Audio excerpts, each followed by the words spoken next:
Yes, the frenzy of Galaxy S21 rumors continues, and it only gets good and bad. As yes, Samsung is giving us a very big hint on things we won't be getting with the S21, and we also get some more leaked prices. And speaking of Samsung and upcoming products, we might get a second event this January. And even if we barely just started getting 5nm SoCs, Apple's already looking into 3nm processors, and I mean seriously. I'm Jaime Rivera, and seriously, I think that the only people that go crazy when they see snow are the people that see it on TV and that have never had to shovel their car out when it gets frozen. This is Pocketnow Daily, sponsored by our friends over at 28 Mobile.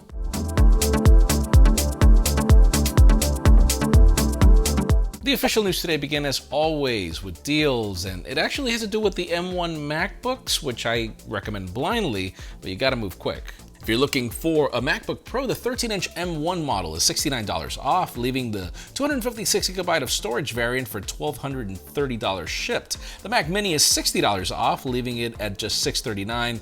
And the problem is these offers are only available for today, so move quick. If you're looking for a OnePlus smartphone, the brand new AT is available for around $20 off, leaving the 12 gigs of RAM, 256 gigs of storage Lunar Silver variant for $730. If you're looking for a Samsung device, those trade-in deals are still available, meaning you can still get the Z Fold 2 for $1,000 and the Galaxy Note series for as low as $450, but you need an eligible device for trade-in. Finally, if you're in the market for a Pixel, the 3XL is available for $399 on Amazon, and this is for the 128GB of storage model, which is actually their higher tier. We have more deals on Apple products, Garmin watches, and also Samsung products in the description. Now, how about if we talk about Cyberpunk? I mean, you all saw the game roll out. It was so crazy anticipated, but we know that the game was rushed out, or at least we ended up finding out just how rushed out it was, because it was bad, like really bad. So much so that one of the biggest stories this weekend was how Sony ended pulling it from the PlayStation Store due to complaints from angry players on the PS4, because previous consoles were having most of the issues. SIE also put out a statement saying that they strive to ensure a high level of customer satisfaction. Yeah, right. Therefore, they will begin to offer a full refund for the gamers that purchase Cyberpunk through the PlayStation Store, and that they will be removing it until further notice. Once they get confirmation that you purchased it through them, the refund process will begin, and it is also available for the Xbox One version, but apparently there were some issues with the main partners, so if you have an Xbox, the refund process might not be so smooth. Some of the bugs include very choppy frame rates, screen tearing, weird physics in general throughout the game, and even players disappearing or just showing up out of the blue. So yeah, again, one of the most anticipated games has become a total fiasco, and I find it to even be a worse fiasco when you've got developers being like, yeah, we'll give you your money back. I'm like, developers, if I needed my money back, I wouldn't have bought the game. I just want you to fix the damn thing. Now, how about if we talk about OnePlus? I mean, we covered last week how Pete Lau came on record in an interview pretty much confirming that there's a smartwatch in the works. Well, it's pretty much a done deal, I guess. Pete just went on Twitter earlier today and said, many of you said you wanted a watch, and as you might have heard, we're making one and it will be released early next year. Last week we talked about how they want to achieve a more seamless connection between the watch and other OnePlus products, kind of like the Apple ecosystem, and this makes sense, like they have actually made some progress. A OnePlus watch was certified in Singapore about a month ago, and it will apparently bring a circular dial, a design language that goes along with the sketches that date back to years ago, and of course it will run Wear OS with an Oxygen OS skin on it, which is great. We'll see how early in the year we get it. OnePlus is not known for silent launches, so I'm assuming it'll just launch with the OnePlus 9. Now, how about if we talk about Apple, and seriously, how aggressive the company has been in 2020, the worst year to be that way. We know that Apple was the first company to announce 5nm chips with the iPad Air and the iPhone 12, with the A14 Bionic, and even the M1 Max, and it looks like TSMC doesn't plan to slow down. According to a new report from the United Daily News, Cupertino might also be first in the industry to offer computers and smartphone chips based on the 3nm process. The report claims that Apple was the the first to get in touch with them about the 3nm fabrication process, as they want to rely on this new process for the next generation M series chips, as well as the A series chips that go on iPads and iPhones.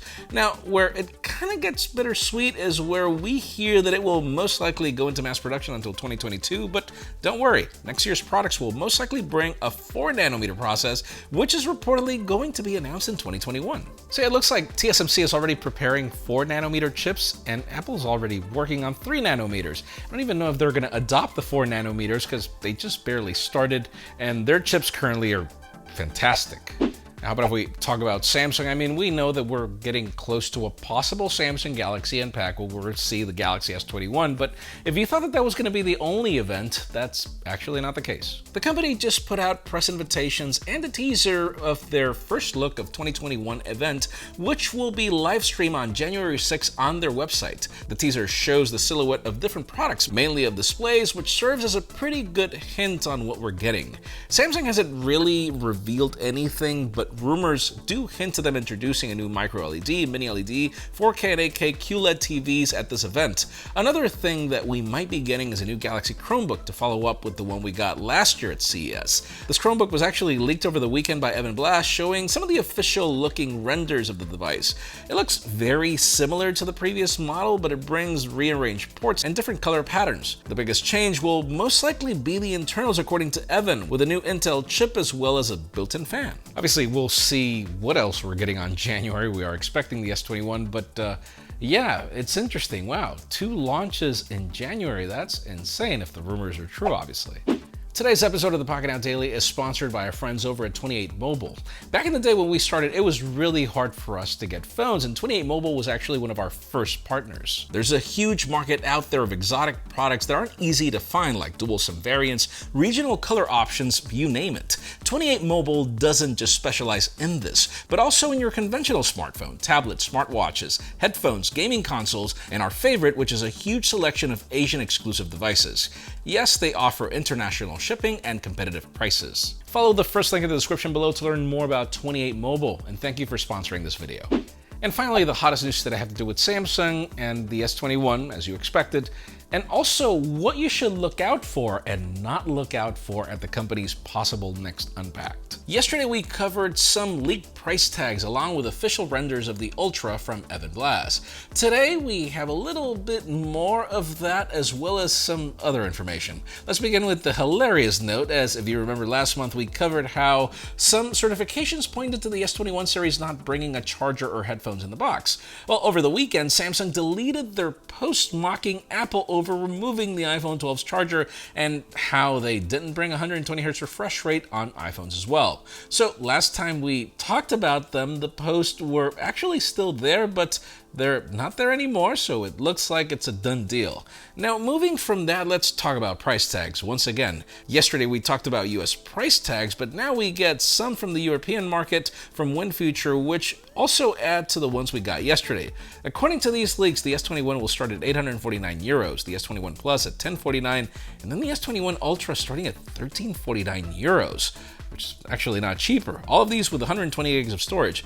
Now, these are both good and bad news. Good because they're sort of cheaper than what we got with the S20, but it's a serious price difference for the European market, which really doesn't get the same experience that we get in the United States. And I'm talking particularly about the processor. So let me ask you again, like seriously, what do you think the price tag should be for these phones? I mean, the comments yesterday were great, but I struggle with the lack of a phone on the $700 range. I feel that Samsung is going to miss out a lot unless they keep their Galaxy S20 for another year.